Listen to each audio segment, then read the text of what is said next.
Oh, let's look at NVDA here. We talked about this one here recently.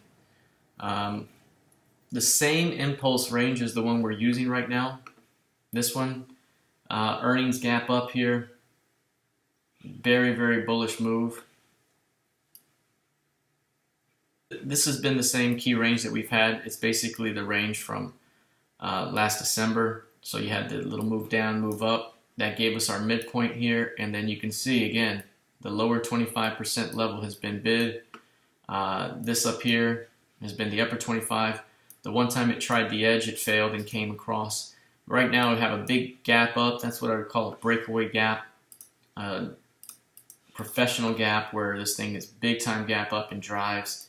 That tells you that that gap is likely to remain unfilled for a little while as this thing drives. So pushing into 119, 120 is going to be very, very important because this thing has seen rejections here lately, and that could open up a move back toward about 95.66, which is that lower edge of the range.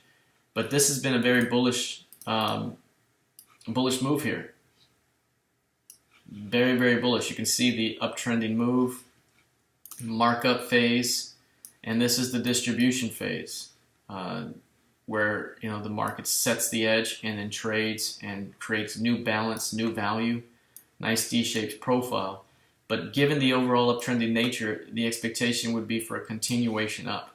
And so should the market be able to find acceptance beyond 120 at some point here, that could open up a clear move into 136 and 152. And you can see here it's been developing this range since December. So you got about 5-6 months building that out. 1, 2, 3, 4, 5 plus. And so that's enough energy to easily influence this move out of the range up toward 152. So yeah, a professional gap there. I would call pro gap anything that's a large gap out of the ordinary, and a gap where it has increased volume significantly over normal. A large gap up where it doesn't immediately fill, instead it holds and drives. And that one is what I would associate with institutions and the like coming into that and driving this thing higher. Something like this as well. That was on earnings where it was here, gaps up big and drives.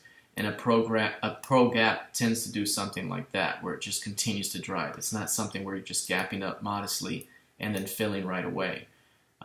So that's what I would characterize as a pro gap, something that's large, it drives afterwards, and then it has increased volume and volatility. Usually occurs around these types of events where you have earnings or something like that, and so, or news of some sort. So this one's close here to getting that breakout, and again, 120 is going to be very, very important. Pushing beyond that level easily pushes this thing to 136 very quickly. Maybe the next pullback would be the opportunity to drive it toward the finish line of 152. So this one still has much more upside, building some great energy in this area. And at some point we could see a big move. Now look at the PIMAs as well. So when you look at the PIMAs here, you can see stacked and sloped here, stacked and sloped there. And then right now this is a neutral state, right? Pinching, where all the PIMAs are flat. And again, that's an indication of energy being built up. And then once you see something like this, it's a huge indication that you could see the next major move ahead. After pinching, you see major expansion.